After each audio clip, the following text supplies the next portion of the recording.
একাকী গায়কের নহে তো গান, মিলিতে হবে দুইজনে। গাহিবে একজন খুলিয়া গলা, আরেকজন গাবে মনে। তটের বুকে লাগে জলের ঢেউ, তবে সে কলতান উঠে। বাতাসে বনসভা শিহরি কাঁপে, তবে সে মর্মর ফুটে। জগতে যেথা যত রয়েছে ধ্বনি, যুগল মিলিয়াছে আগে। যেখানে প্রাণ নাই বোবার সভা, সেখানে গান নাহি জাগে। কেন এই কথা বললাম আজকে? কারণ যেই গানে নিজের মন গুনগুনিয়ে না ওঠে, সে কিসের গান? যে গল্পে নিজেকে কোথাও একটু হলেও খুঁজে না পান, সে কিসের গল্প? কেমন সে গানের সার্থকতা? কোথায় সে গল্পের সার্থকতা? প্রত্যেকটি রান্নার পিছনে একটি করে গল্প থাকে, কিন্তু আজকের যে গল্প, তাতে আমি নিশ্চিত বহু বহু দর্শক নিজের জীবনকে একটু হলেও খুঁজে পাবেন। গল্পই সেখানে হয়ে ওঠে এই রান্নার মূল চালিকা শক্তি। মাত্র 22-23 বছর বয়সে স্নাতকোত্তর শেষ করে তিনি যোগদান করেন স্টক এক্সচেঞ্জের একটি সংস্থানে। এরপর বেশ কিছুদিন চাকরি করার পর তার বিবাহ হয় এবং তারও কিছুকাল বাদে তিনি সন্তান সম্ভবা হন। এই সময় তার শরীরের ওপর দিয়ে বয়ে যায় ঝড়। এমন সময় আসে যখন ডাক্তার বলেন হয় চাকরি নয় সন্তান। কিন্তু মাতৃত্বের ডাককে তিনি উপেক্ষা করতে পারেননি, যেমন পারেন না অনেকেই। তাই বিনা বাক্যব্যয়ে তিনি চাকরি ছাড়েন। অচিরেই কন্যা সন্তানের জন্ম হয়। এরপর কিছু বছর কেটে যায় তাকে বড় করাতে। এই অবধি শুনে সত্যি বলুন তো, আপনারা অনেকে নিজেদের খুঁজে পাচ্ছেন না? যিনি গান গাইতেন গান ছেড়েছেন, নাচ করতেন নাচ ছেড়েছেন, কবিতা আবৃত্তি অথবা আঁকা ছেড়েছেন, যিনি পড়ালেখা ছেড়েছেন, যিনি কর্মময় জীবন ছেড়েছেন সন্তানের জন্য, পরিবারের প্রয়োজনে, তারা খুঁজে পাচ্ছেন না নিজেকে? মনে হচ্ছে না এ আমার আত্মত্যাগ? তবে হ্যাঁ, একবার গভীরভাবে ভেবে দেখুন, কোনো আত্মত্যাগই বোধহয় আত্মত্যাগ নয় তেমনভাবে, কারণ তা আপনার নিজের পছন্দ। আপনি নিজে যেটাকে বড় মনে করেছেন সেটাকে বেছে নিয়েছেন, গৌণ হয়ে গেছে অন্য কিছু। এখানে তার মাতৃত্বের টানের সামনে যেমন গৌণ হয়েছিল তার কর্মময় জীবন, তবু সেই কর্মময় জীবন তাকে পিছু ডেকেছে। তার মনে জন্ম দিয়েছে এক অদ্ভুত খিদের, যা তিনি পরে উপেক্ষা করতে পারেননি। একের পর এক ছোটোখাটো সংস্থায় যুক্ত হয়ে তিনি সেগুলিকে বড় করতে থাকেন। তারপর একসময় মনে হয়, কেন অন্যের জন্য কাজ করছি, নিজের জন্য নয় কেন? জন্ম নেয় তার নিজস্ব উদ্যোগে শ্রীমতীর দরবার। সেখানে তিনি সামাজিক মাধ্যম এবং অন্যান্য নানান মঞ্চে বিভিন্ন রকম সামাজিক কাজকর্ম এবং রান্না নিয়ে কাজ করতে থাকেন। আশ্চর্য হবেন শুনলে যে ছোটবেলায় তিনি রান্নার ধারে কাছেও ঘেঁষতেন না। তার এই আগ্রহ জন্মায় অনেক পরে। আজকে শ্রীমতীর দরবারেতে প্রায় 300 থেকে 400 মহিলা তার সঙ্গে যুক্ত। তিনি এই সংস্থার মাধ্যমে এতগুলি মহিলার সংস্থান করছেন, তাদের সুন্দর জীবনের হদিশ দিচ্ছেন। তবে ওই যে রান্ধে নারী চুল বাঁধে না, ইনিও কর্মময় জীবনে থেকেও রান্নাকে ভোলেননি, বরং আরও বেশি ভালোবাসতে আরম্ভ করেছেন এই রন্ধন শিল্পকে। তারই বোধহয় প্রমাণ আজকের রান্নাটি। আজকে আমরা শিখব মৌসুমী রায় সরকারের থেকে অদ্ভুত এক সুন্দর রান্না, কাঁচা হলুদের মুরগি। চলুন শিখি।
রান্না তো শিখবো, তবে তার আগে দুটি কথা না বললেই নয়।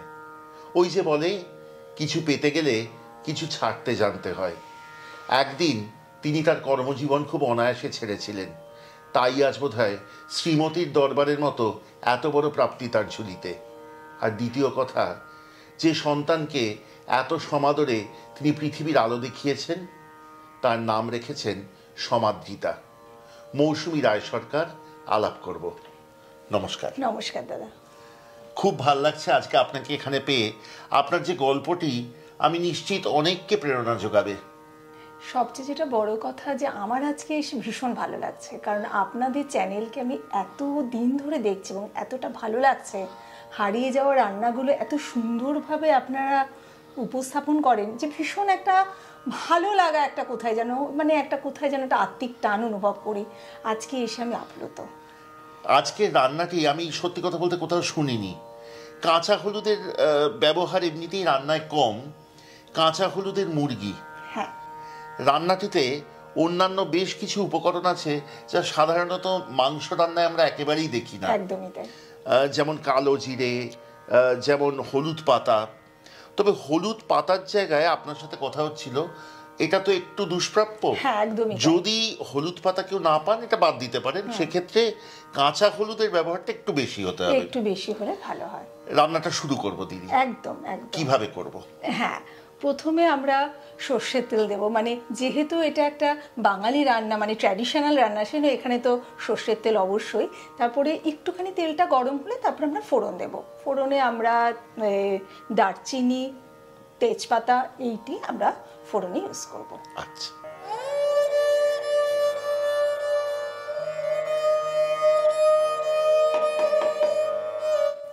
ফোড়নের তো সুন্দর গন্ধ বেরিয়ে গেছে। এবার আমরা দেব পেঁয়াজ কুচি।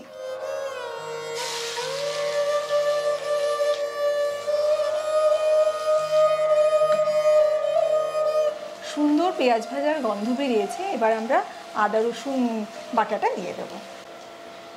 এবার দিয়ে দিচ্ছি 1.5 চা চামচ পরিমাণ রসুন বাটা এবং সমপরিমাণ আদা বাটা। রান্নাটি এবার কষাতে হবে ততক্ষণ যতক্ষণ না আদা রসুনের কাঁচা গন্ধ পুরোপুরি চলে যায়।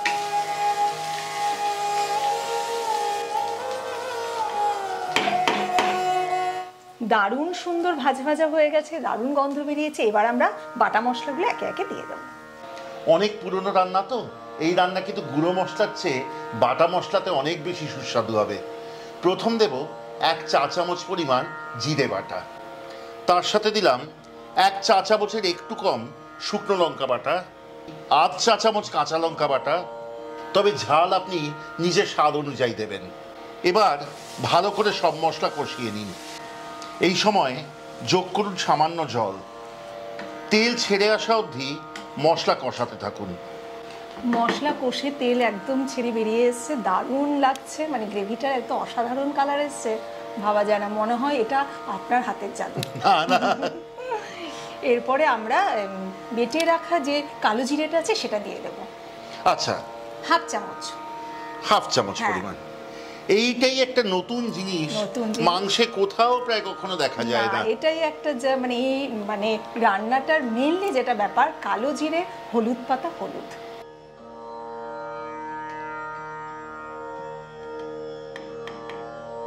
একটা অদ্ভুত আচারের মতো গন্ধ আসছে।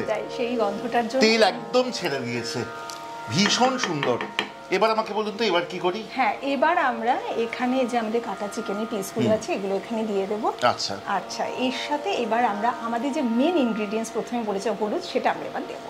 মানে ছোট টুকরো করে রাখা যে কাঁচা হলুদ।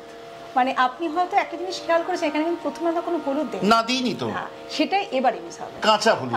আচ্ছা,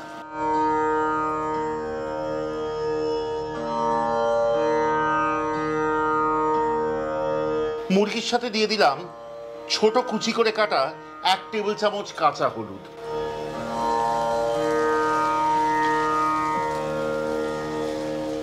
মৌসুমী, এত সুন্দর এবং ব্যতিক্রমী একটি রান্না, একটি কথা না জিজ্ঞেস করে পারছি না।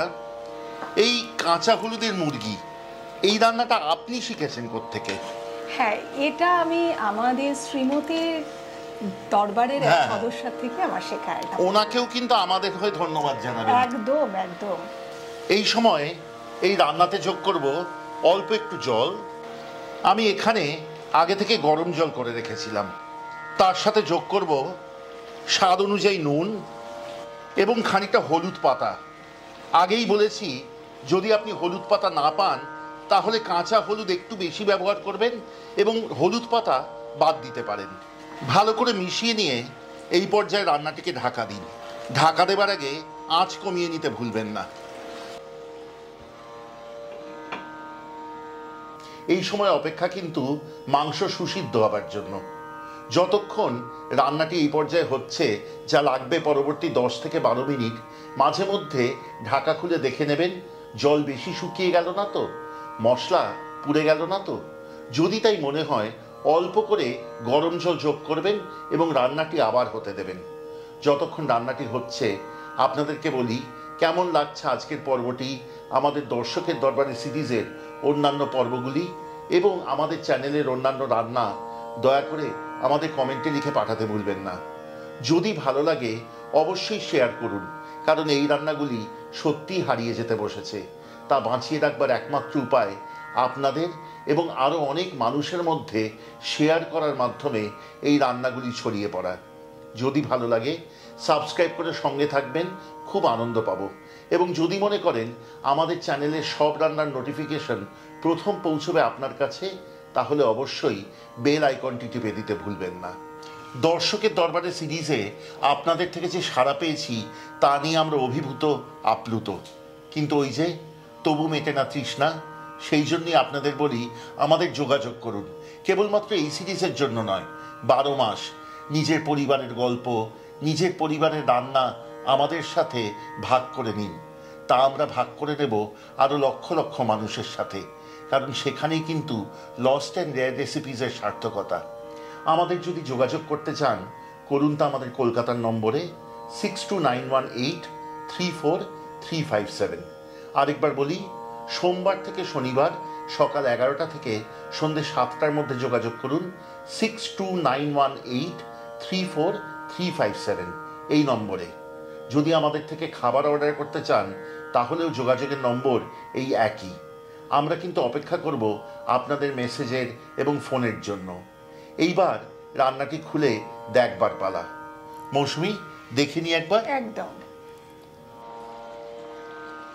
দারুণ একটা রং এসছে দাদা। মৌসুমী, মাংস একদম সুসিদ্ধ হয়েছে, ঝোল গা মাখা হয়ে গেছে। দারুণ। তাহলে কি এবার রান্না শেষ? না, একটু সামান্য বাকি আছে। ছুটি এখনো হয়নি? না। আচ্ছা, কি করতে হবে এবার দাদা? সামান্য একটু চিনি দিতে হবে।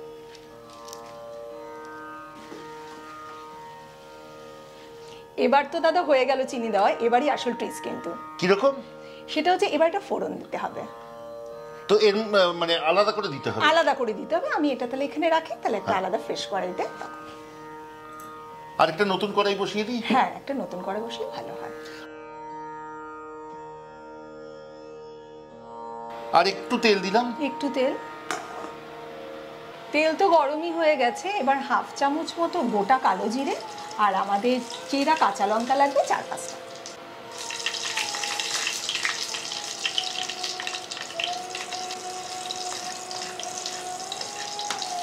মৌসুমী, ফোড়নের তো সুগন্ধ বেরিয়েছে।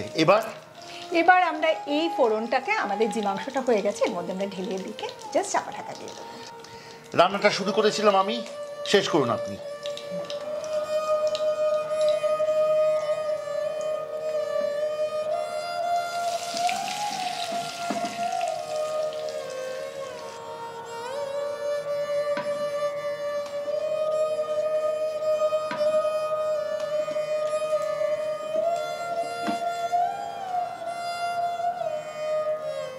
শেষ হলো দর্শকের দরবারে সিরিজের আরও একটি পর্ব।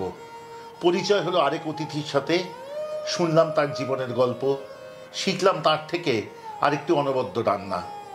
আপনারা এই কাঁচা হলুদের মুরগি পরিবেশন করবেন গরম ভাতের সাথে, অথবা লুচি পরোটার সাথেও কিন্তু সমান ভালো লাগবে। অনেক ধন্যবাদ মৌসুমী। আমারও ভীষণ ভালো লাগলো এখানে এসে আপনার সাথে বসে করতে রান্না, একটা অনবদ্য একটা এক্সপিরিয়েন্স।